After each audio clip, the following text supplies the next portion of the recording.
자, 네. 안녕하세요. 네. 공부 이어서 해보도록 하겠습니다. 화면 공유하겠습니다.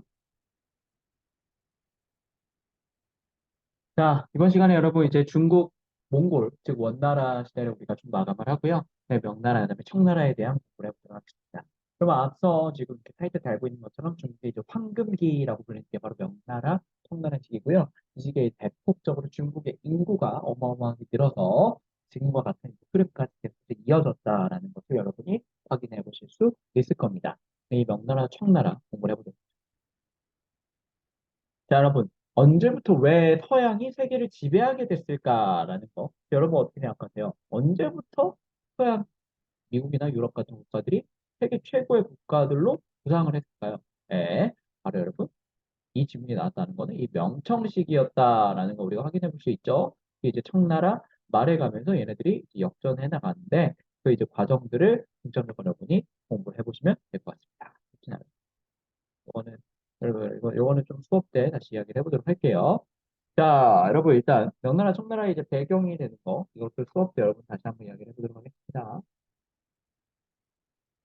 자, 여러분 이제 원에서 명으로 이제 가는 겁니다. 여러분 지금 이제 원나라의 전형적인 복장이죠. 변발과 호복 뭐 이런 거 한 복장이고요. 이제 원나라 관리를 나타내는 겁니다. 이 사람은 이제 고려 시대 때 이철이라는 사람인데 이 이철의 동생이 있었어요. 누나인가? 하여튼 여자 형제가 있었는데 여자 자매가 남매가 있었는데 그 친구가 이제 원나라 황제의 황후가 된 거죠. 그러면서 이제 고려에서 굉장히 떵떵거리던 사람, 바로 빅털의 그런 연기를 했던 탤런트들의 이제 모습을 이렇게 담아왔습니다. 이 원에서 이제 명나라로 가는데 원은 몽골이 될 수 있는 나라고요. 몽골은 각 민족들을 어떻게 했다 그랬죠, 선생님이? 네, 네 개로 나눠가지고 네 개 큰 부류로 나눠서 차별을 했다. 그리고 몽골이 가장 중요한 몽골 제의주의를 내세웠다라고 말씀을 드렸습니다. 이에 대해서 몽골인, 생목인, 한인, 그리고 제일 밑에 있는 남인, 이 중에서 남인과 한인을 중심으로 이 원나라에 대한 강력한 반발 세력이 등장하게 됩니다. 농민반란군이라 그래서 특히 이 사람, 주 원장님, 이 주 원장님이 예, 반란을 일으켜가지고 이 사람은 한족이죠, 한족 중 한족. 반란을 일으켜서 이 몽골을 결국 멸망시키고요. 지금의 남경, 즉 난징 지역의 금릉을 중심으로 해가지고 수도를 삼고 그리고 명나라를 건국을 하게 됩니다. 밝을 명자에 서서 명나라라는 이름입니다. 그래서 여러분 기본적으로 아셔야 될 거는 원나라는 몽골족이다. 명나라는 한족이다. 그리고 이 명나라에 대항해서 나중에 여진족의 후금, 그다음에 이제 후금이 청나라로 이름을 바꾸죠. 청나라가 등장한다 생각하시면 됩니다. 그러니까 원나라는 몽골족, 그다음에 명나라는 한족, 그다음에 여진족의 후금 또는 청나라 여기까지 여러분이 기억을 하시면 되고요. 네. 자, 그러면 이 사람이 바로 그 주원장인데, 주원장의 수상하고요. 아주 인자하게 생겼고, 아주 멋있죠, 여러분. 그림만 봤을 때는 뭐, 봐봐요. 아주 멋있죠. 네, 아주 인자하죠. 근데 여기 어때?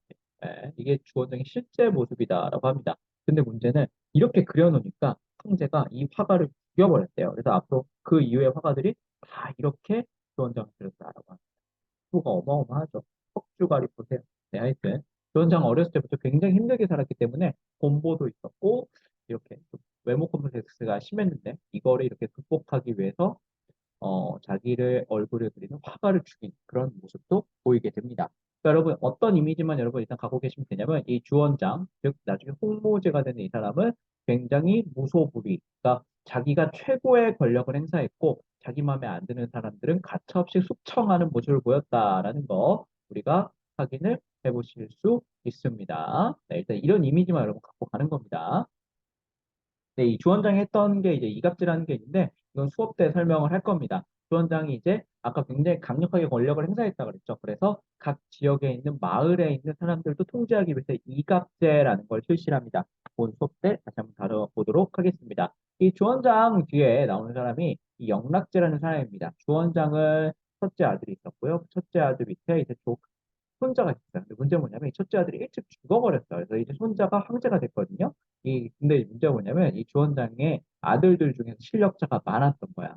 그 중에 한 명이 바로 영락제입니다. 이 영락제가 자기의 조카를 죽이고 황제가 된 그런 형태를 띠고 있습니다. 마치 이거는 조선의 수양대군 세조와 좀 비슷한 면모를 보이고 있는데요. 이 영락제도 컴플렉스가 있잖아. 자기가 조카를 죽였다라는. 그러니까 나라를 잘 다스리기 위한 여러 가지 노력들을 합니다. 그중에 이제 정화의 원정 같은 게 있는데 해외로 나간 건데 이것도 본 수업 때 다시 한번 언급을 드리도록 하겠습니다. 네. 작품성의 이제 모습이고요. 그다음에 여러분 이 명나라 때 등장했던 이제 학문들이 있는데 요거부터도 다시 한번 말씀을 드려야 될 것 같습니다. 수업 때 우리는 오늘 개괄만 하는 겁니다. 이런 명나라가 이제 잘 나가다가 점점 문제가 생깁니다. 임진왜란 같은 여러 가지 사건들, 이제 여진족의 성장 이런 걸 배경으로 해가지고 명나라가 점점 쇠퇴하고요. 중국 만주 지역에 있던 여진족들 이런 모습이죠. 여진족들, 그러니까 몽골식 변발과는 좀 다른 거예요. 여진족들이 성장해가지고 이 명나라를 공격을 해서 이기게 되는 그런 모습을 보이게 되고 명나라가 몰락을 하게 됩니다. 그래서 만주족이 어떻게 중국을 다스렸는지 몽골과는 어떤 차이가 있는지도 우리 같이 공부를 해보도록 할 겁니다. 자, 여러분 오늘 본 수업은 여기까지 좀 다뤘고요. 네, 이거와 관련해서 간단한 퀴즈가 나갈 거니까 확인하시기 바랍니다.